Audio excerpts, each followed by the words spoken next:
Hello, and welcome to the Divorced Dadvocate, divorce support for dads, where we help dads create a healthy and less traumatic divorce. My name is Jude Sandoval, and I'm your host. I created this podcast and the Divorced Advocate community as a result of my own high conflict divorce, and because you as a dad deserve all the resources necessary to thrive through this challenging time. I encourage you to check out our website at thedivorcedadvocate.com, where there are resources that correspond to this episode, as well as free access to our membership community, where you will find live meetings, free workshops and courses, private discussion groups, and more. And now, on to this week's episode. Hello, and welcome to the show. Thank you for tuning in this week and listening. Today, we're going to be talking about dividing the marital home in divorce and what your options are to do so. I have been remiss in doing this over the course of this entire podcast, which is kind of crazy because I have been in the real estate business for the last 18 years. So I don't even know why it wasn't something that I have thought about or why we haven't done an episode on this, but we're going to get that done today. We're going to talk about your options and then what happens if you are not able to agree on those options. But first, let me welcome Scott, Paul, Jason, and Joe to the Divorced Advocate community. If you're not part of the community yet, well, you are part of the community if you're listening to this, but if you're not part of the divorcedadvocate.com community and the membership site, check that out at thedivorcedadvocate.com. There are all kinds of resources for you from free to paid, so you can get the support that you need and that you deserve. So go check it out. All right, what are your options? So obviously, when going through a divorce, one of the most significant assets that most people have is the marital home. And if you're like me, the process can be not only financially challenging but emotionally challenging.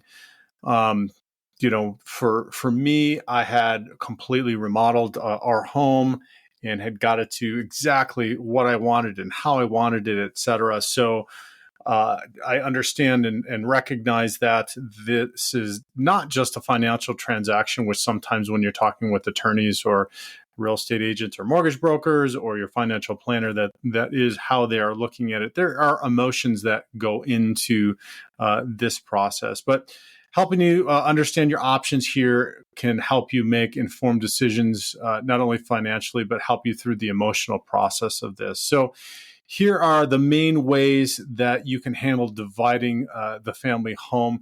Two of them are relatively straightforward and the most common. The other two are a little more uncommon and takes a little bit more of a, let's say, mutually agreeable and mature relationship with your ex to pull off. The first, obviously, and which is the most common, is selling the home. Just selling the house and splitting the proceeds is the cleanest solution. In particular, this is particularly true if neither spouse wants to keep the property or can afford to keep the property on their own, which in many parts of the United States now is a huge consideration. This option also allows both parties to make a fresh start and divide the equity fairly. And I'll just make one comment on that. The ability or the need to make a fresh start should not be underestimated, particularly when I'm talking about the emotional attachments and issues in that you go through in getting a divorce. There can be and there will be the grief process that you go through, and one of those can be the losing of your house or the splitting of the house or the selling of the house. Grief is not just a one-time deal. And when you're going through divorce, it is not just grieving the ending of the relationship. There are multifaceted. And if you've listened to some of our talks on grief before in the podcast, or you've been on any of our group calls, we talk about that being a non-linear process and that it's an ongoing process. It's just not the ending of the relationship. It could be grieving. I know for me, it was, like I said, it was grieving that I had done all this work to the house and it was the perfect house that I had wanted and worked so hard. And then having to let it go eventually there was a grieving process around that. So there's something to be said around the option of making a fresh start. So, but it can be emotionally difficult. So, and that's also true to the or with the children as well, who might be attached to the home. But on that point, I will say that the kids are incredibly resilient about making moves and being able to um, find comfort and find excitement even in making a move to a new place. And really, when you think about it, there are going to be many times throughout their lives that they're going to have to move, some willingly, some unwillingly. So keep that in mind. I know that a lot of times people want to make sure that there is that security and they don't want to disrupt the kids' lives, but there is also something to be said to their resilience and their ability to find positives and even adventure in moving to and living in a new place. So to sum up selling the home, the pros of this are it provides a clean break. The equity is easily divided, and neither spouse takes on sole financial responsibility. Now, the cons of selling the home could be potential emotional impact, especially on the children, and market conditions may affect sale price and timing, even to the extent that potentially you may lose money on the sale, which is a consideration too.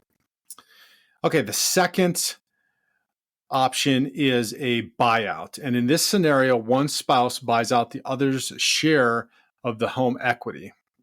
The buying spouse typically refinances the mortgage or does a workout with the existing mortgage company in their name only, and then pays the other spouse their share of the equity. And this option works well if one spouse wants to keep the home and can afford the mortgage payments and the buyouts. So the pros to this is it allows one spouse to remain in the family home. It provides some continuity for the children in that at least one of the parents will have the home from the marital home and a home that they're used to. And then it also gives the departing spouse their share of the equity, oftentimes allowing them to go and maybe purchase another property for them to live in. Now, the cons of a buyout are it may be financially challenging for the buying spouse. So that is really something to consider if you are going to be the one that is trying to do the buyout. Are you going to be cash poor or home poor, if you will, because you don't have any other money to do anything else with because you're making the buyout? It might not be a good idea. And then another con is it requires an accurate home valuation. And this is where it's critically important that you get a professional like an appraiser or a real estate agent or a mortgage broker or all three of them ideally involved in that so that you make sure that the valuation is appropriate, that the equity is split in a manner that is fair to both parties. So that can be a difficult and challenging situation sometimes in finding those professionals and getting them to all work together and making sure that you do get an accurate home valuation. Okay, those are probably two of the most common ones that you will see. And we'll talk about those are usually the ones that the court orders most of the time. Now, these next two are a little bit more creative. And the first one is a deferred sale.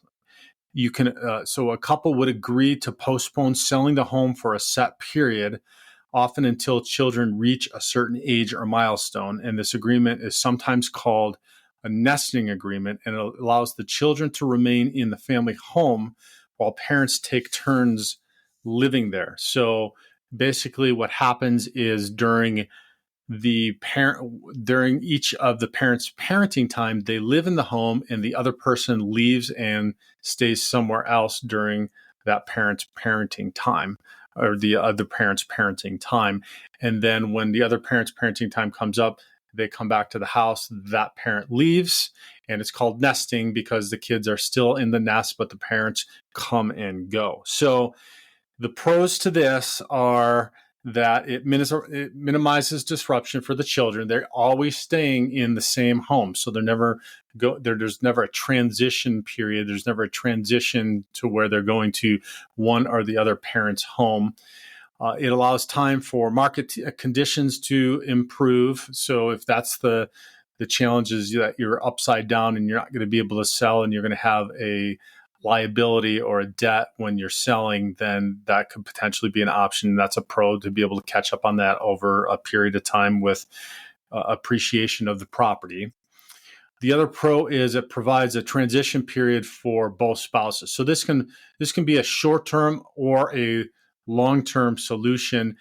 Oftentimes you'll see this happening during the divorce in the temporary orders or the time period up through divorce. Now, I've not really ever seen it or too often seen it post-divorce, but it can be done post-divorce. Again, and these are part of the cons now. It requires an immense amount of cooperation, particularly an immense amount of financial cooperation, because you're still both going to be liable for paying the mortgages, paying the bills, splitting those up, figuring out how each of you are paying those. So it can get rather complex and complicated, and there's got to be a great amount of communication with both people. So that is one of the cons.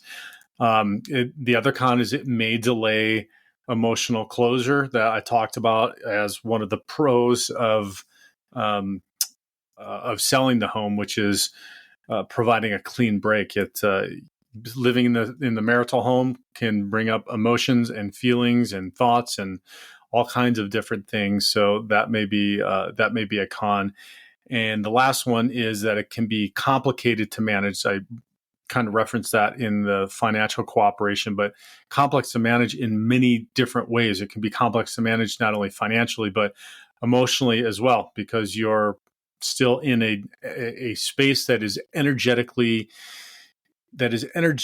occupied sometimes by your ex as well. So there's that to consider as well. So for me, I see this as potentially a short-term option during divorce, as giving yourself, your soon-to-be ex, and your kids an opportunity to make that transition mentally and emotionally towards the ultimate outcome of their parents being separated and you being separated and eventually divorced.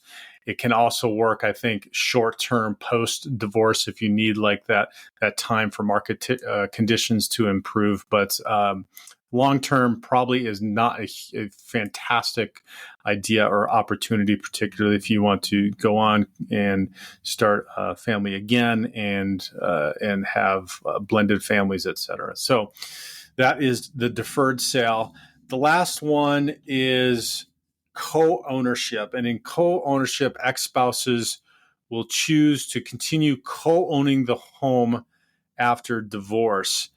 This might be a temporary arrangement until they decide to sell, or a long-term solution only if they can manage it amicably. And so the pros to this are it allows both parties to retain the ownership. So you both have ownership, and so maybe you both retain ownership and you both move out of it and you rent it, and it stays an asset for both of you. This could be beneficial financially, particularly if it is is continuing to rise in value. So that's going to help you. So it's almost a co-investment together in a property.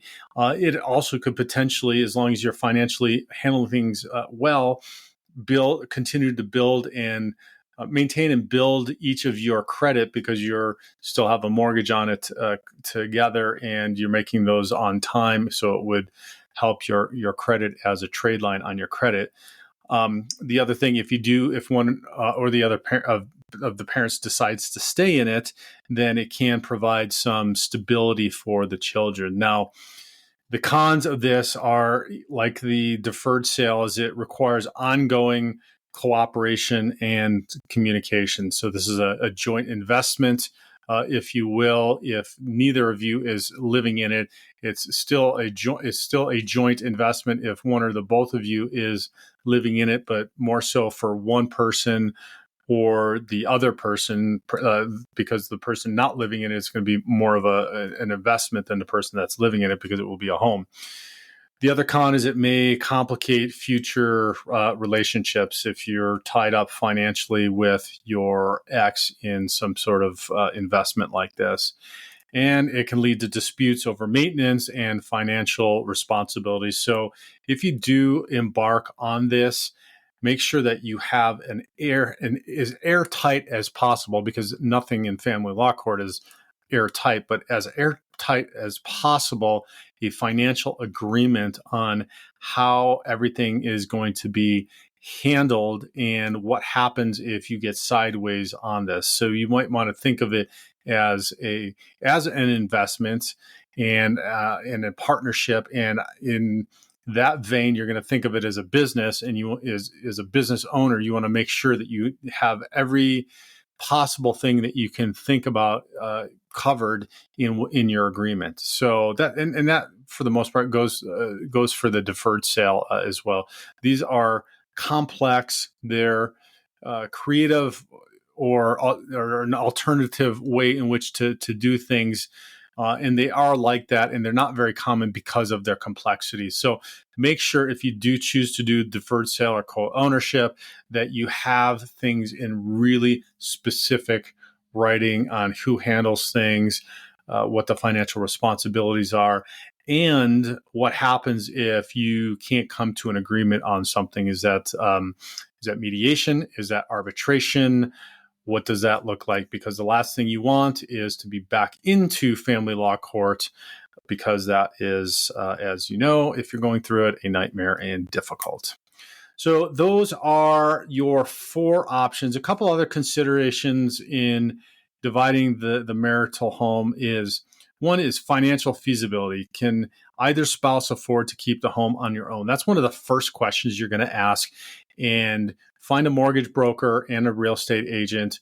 Talk with them about whether or not that's possible. You need both, because you need one to do a valuation on the property and give you an idea of if there's any equity in the property, and then you're going to need a mortgage broker that is knowledgeable in these things to help you determine if either one or the other of you can do a workout with the bank, or if you can do a refinance into your own name. So financial feasibility is going to be the first thing. That's the first question you're going to ask. Another one is the emotional attachment. Like I mentioned, how important is keeping the home to each spouse and the children? And I get this all the time. Like, I don't want to upset the children. I don't want to disrupt the children. I don't want to discount that, but I do want to encourage you to know that they are unbelievably resilient. And if that is the only reason, and it's going to be detrimental to one or both of you to either keep it or try one of these more creative solutions to it, then really, really take a hard look in considering that. Future plans is another consideration. Will keeping the home align with each spouse's post-divorce goals? This is the first thing that I talk about with the dads, as to creating a vision and direction for your life post-divorce. If this does not keep in alignment with that, so you want to eventually get married again, you want to eventually maybe blend families with somebody, and this is not going to work out, particularly a nesting agreement probably is not going to be comfortable or work out, then make sure to pay close attention to that. The other is tax implications. Now, this isn't always the case, but with larger estates, that is potentially something to think about. Different options may have varying tax consequences. So one of those professionals you need to have on your quote divorce team unquote is a tax representative, a CPA or an accountant that can help you make these decisions, a financial person at the very least, in addition to the mortgage brokers and the real estate agents, the coaches, and the attorneys. So there's a lot of people that you need on your team. You've heard me talk about this in the past. And the last consideration is equity distribution. Ensure that the chosen option allows for a fair division of the home's equity. And so, and I also say that this is just one particular part of the asset that is typically distributed. It's typically the largest of them, but there may be retirement plans, there may be vehicles, there may be other assets within the home, there may be a business, et cetera. And so this is one, and that's why this is only one of many.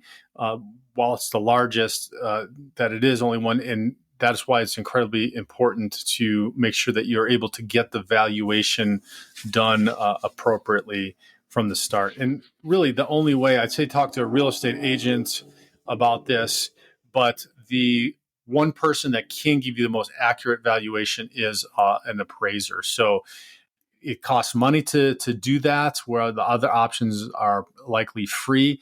But if it's a matter of a difference in thousands or tens of thousands or maybe hundreds of thousands of dollars, depending upon your situation, then it's well worth that cost to have an appraiser do a full-blown appraisal so that you know exactly what that value is, because the appraiser is the only one that is trained in knowing how to make a specific valuation of the property, and they do it professionally. So that is your best bet. And that's coming from a real estate agent, myself, that's been doing this for 18 years. So that is the one way in which you can determine a fair market value of the property, and then determine what the equity is in the property to be able to distribute that fairly to each other. Okay. So those are all of your options in dividing the marital home. Let's talk about what happens if you can't agree on any of this, which is not completely uncommon, but hopefully you can figure out one of those options, because you do not want to go to court. And I'll talk about this a little bit. But if you and your spouse can't agree on how to divide things, there's several different outcomes. The first one is you can go to mediation, and you may try to work with a mediator to help facilitate an agreement.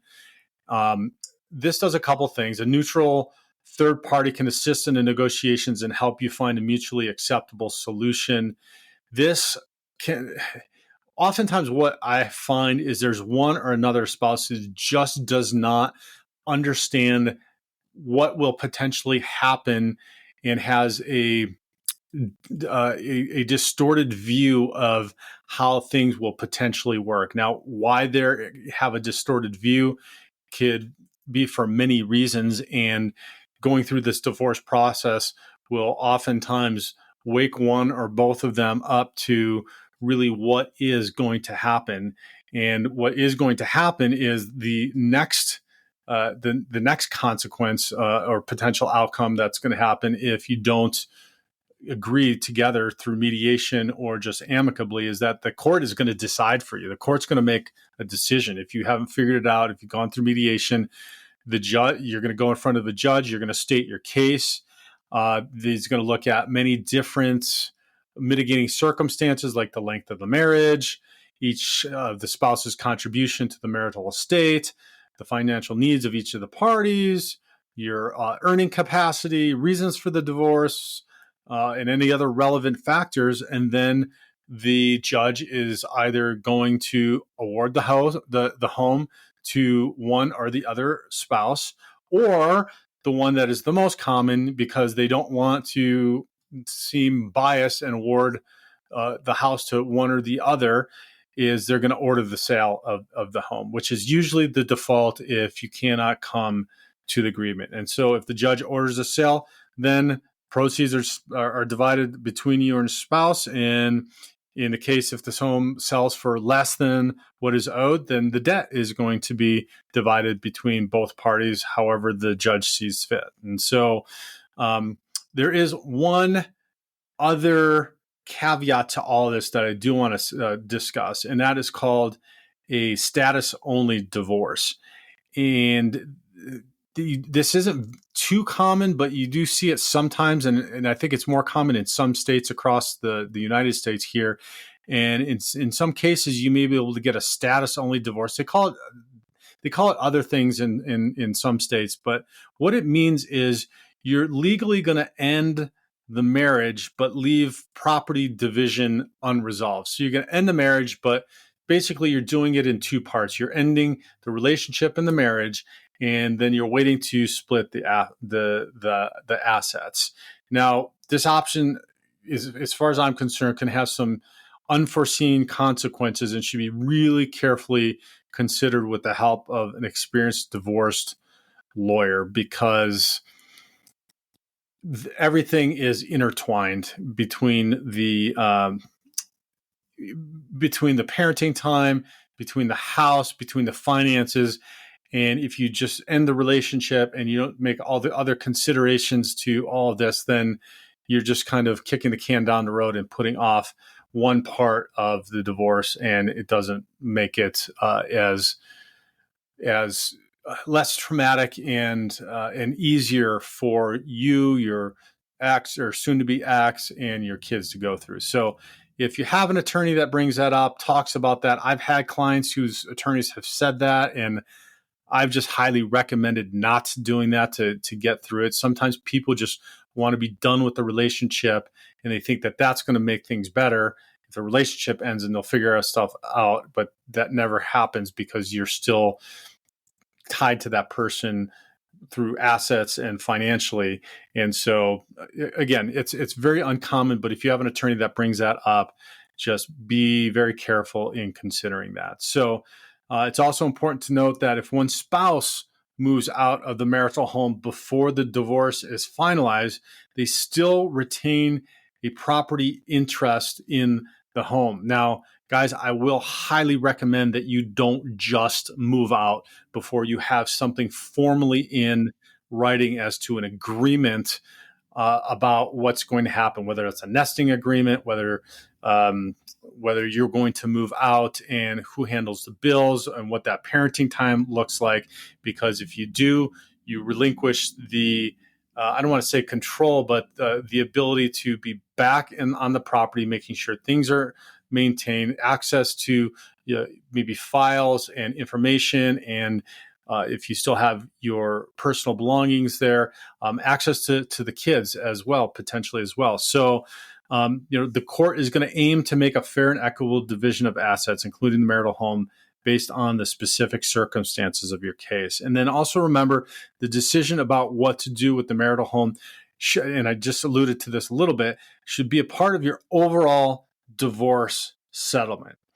So it's crucial to consider how this asset fits into the bigger picture of all of your property division, as well as the custody arrangement, as well as financial planning for your post-divorce life. So the ultimate decision that you make is going to be the best option based upon your unique circumstances, your financial situation, and your family's needs. So every divorce is different.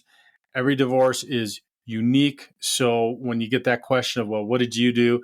It all is different depending on what you've got going on. And it's different upon what your mental emotional state is as well. That's something that is not considered by attorneys. They don't talk about it when they talk about separating these assets, et cetera. It's more business-like, but there's a lot of mental and emotional stuff that goes into it as well. So again, finally, consulting a divorce attorney, a financial advisor, a real estate agent, an accountant or CPA, and a mortgage broker will help you to navigate the complex decision and ensure that you are making the right decision and the right choice for the future of yourself and your children. So Thank you for listening. I hope that you found value in this episode, dividing your marital home in divorce and what your options are. If you did, please share this far and wide. Take just a moment and give us a star rating and some comments so that other dads listening to this can find the podcast and feel comfortable in tuning in and getting the help and support that they deserve. Thank you so much. Stay strong and God bless. To hear the rest of this episode and access the corresponding resources, visit thedivorcedadvocate.com and become a member of our community. It's free to join and will provide you with the resources you deserve as a divorced or divorcing dad. Thank you for listening. God bless, and I'll talk with you next week.